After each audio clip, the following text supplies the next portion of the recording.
Seguimos visitando juntos el Evangelio de María Magdalena, este Evangelio que se encontró en el Alto Egipto, en una cueva, en una jarra sellada junto con otros evangelios que se conocen como apócrifos, y que le falta la primera parte, las primeras 6 hojas. Empezamos a ver los folios, el primer folio que tenemos existente, que es el folio número 7, y el maestro respondió una pregunta sobre la materia, ¿no? Y este segundo folio trata otro tema también muy importante, que es el tema del pecado, ¿no? Pongámonos entonces en contexto, en una tradición judía en Jerusalén, donde el pueblo judío estuvo bajo la regencia de la sociedad egipcia por mucho tiempo. Ahora empezó el periodo romano. Hay una necesidad de guardar la tradición, reglas patriarcales que vienen del periodo previo, ¿no? De la era del carnero, de la era de Aries, donde hay una fuerte tendencia a la virilización y a la masculinización de la sociedad y a dejar replegadas las mujeres como portadoras, ¿no? de este primer pecado. Volvamos entonces a la historia del primer pecado que se convirtió con la aparición de la serpiente en el jardín del Edén, en este lugar mítico, maravilloso, fuera de toda mancha, y donde aparece la serpiente, que entonces es la portadora del pecado y que tienta al elemento más débil, que es, por supuesto, la mujer. Entonces vamos a leer esta segunda parte de la pregunta al maestro con este concepto social, patriarcal, temporal y geográfico, donde se hace esta pregunta. Y es Pedro el que pone en voz esta pregunta y le dice al maestro: ya que nos lo has explicado todo acerca de los elementos y acontecimientos del mundo, dinos ahora, ¿qué es el pecado del mundo? Pedro entonces acá ya pone en evidencia que el maestro dio muchísimos conocimientos, transmitió muchísima sabiduría, porque le dice: ya que nos los has explicado todo, ya que has interpretado para nosotros los elementos de la naturaleza, los acontecimientos y el devenir de las cosas, ahora hay un punto fundamental que necesitamos tocar y que no has todavía explicado, ¿qué es el pecado? ¿No?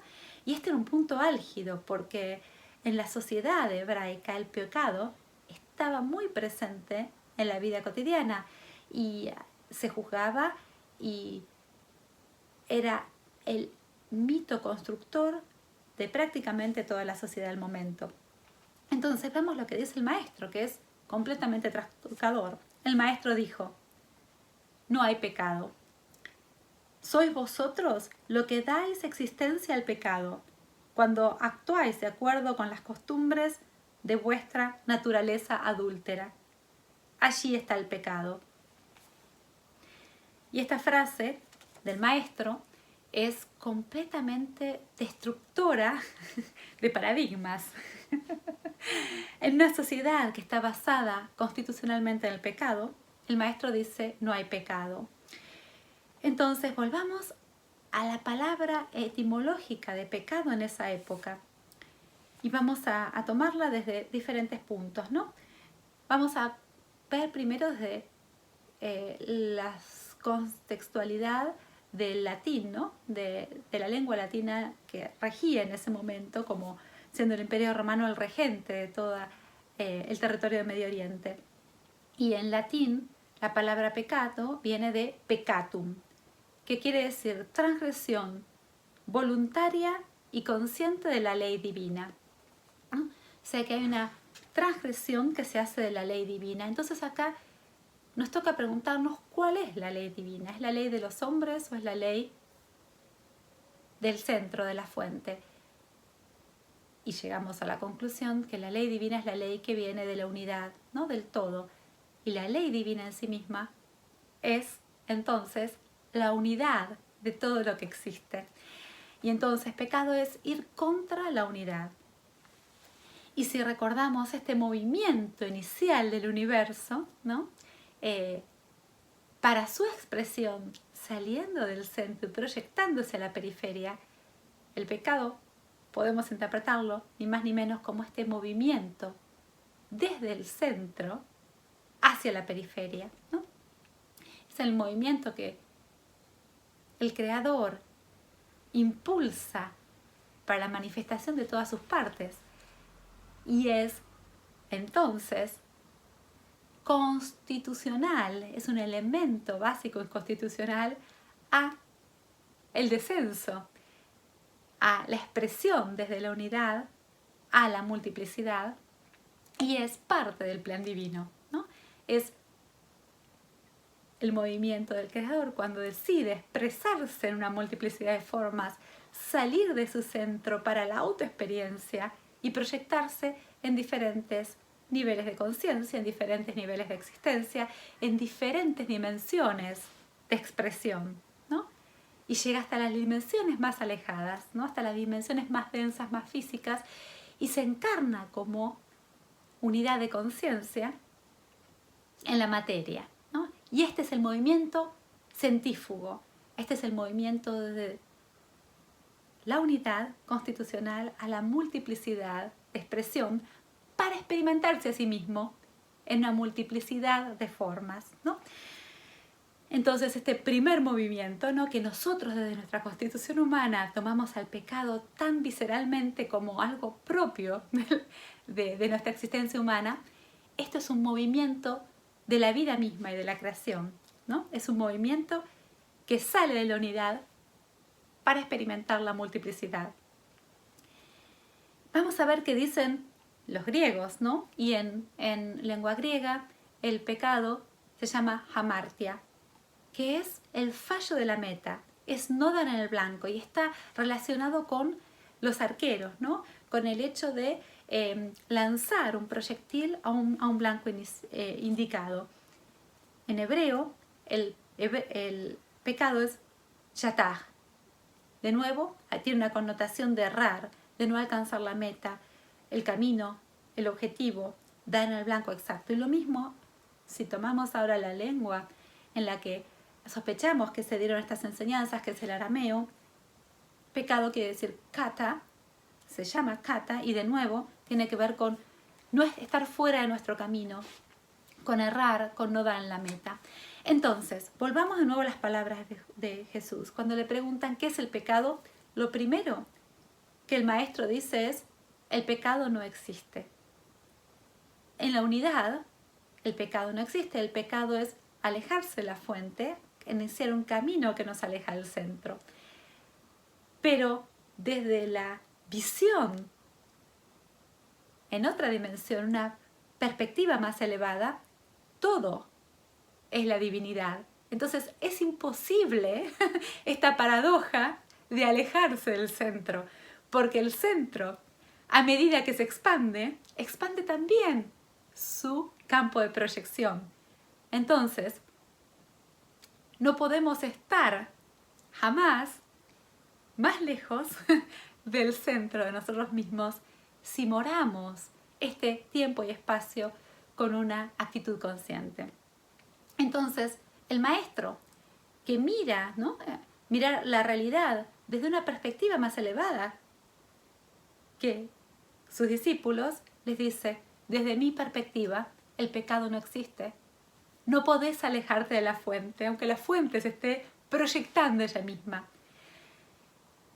Desde que el universo se expresó y penetró la materia, tomando la materia como el pecado original, la fuente impregnó, creó y se expresó en la materia. Es imposible que exista el pecado. Allí donde te estás manifestando, allí se manifiesta la divinidad en su completud. Falta abrir los ojos a esta realidad y experimentarla conscientemente, pero el pecado no existe. Y el pecado también puede tomarse como caer en la materia, descender, ¿no? El descender de la unidad divina a la experiencia terrenal y también con ello a la dualidad, salir de la unidad de la existencia y proyectarse a la dualidad, ¿no? Visto desde la perspectiva del maestro, que ve la misma realidad desde un paradigma más elevado, el maestro dice, el pecado no existe.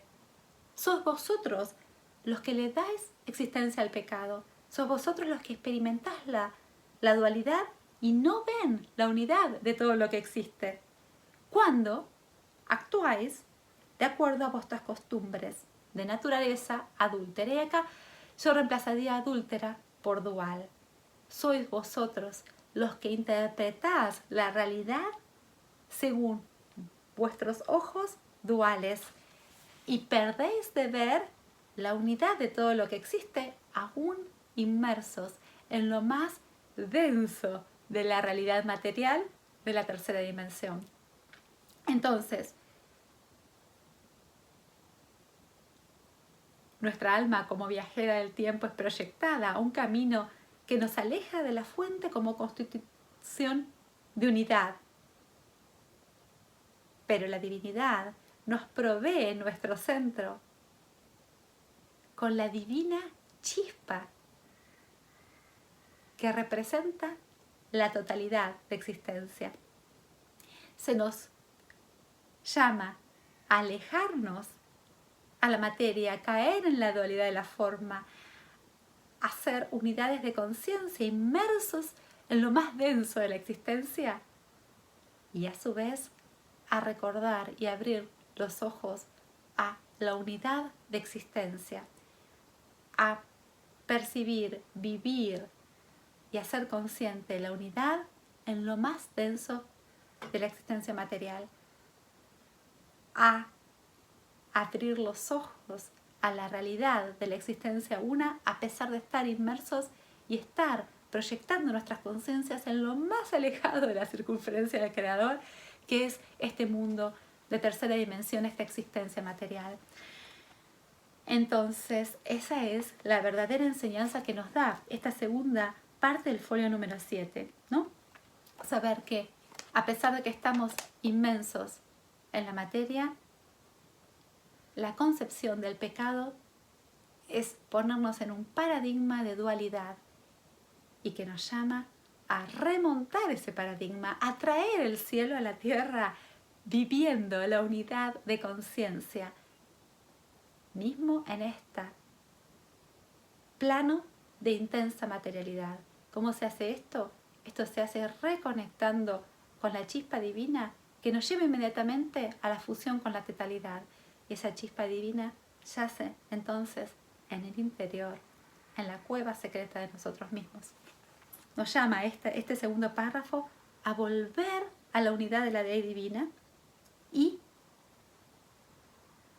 según Hamartia, Yata, Kata en griego, hebreo y arameo, a no errar, a volver a nuestro centro, a reencontrar el blanco de nuestro ser, el punto donde yace la divinidad en su esencia más pura, y reconectar entonces desde allí como parte vital del todo. Muchas gracias por toda la asistencia que hemos recibido en esta interpretación tan profunda, ¿no? del pecado. Gracias por los seres que vienen. Gracias por la presencia de María Magdalena para poder vehiculizarles esto de la forma más apropiada desde mi comprensión limitada. Agradezco a todos los que están presentes en este momento expresándose a través de mi persona y humildemente espero que estas enseñanzas los hayan tocado en profundidad y seguimos caminando juntos este camino del Evangelio de María Magdalena. Un abrazo a todos.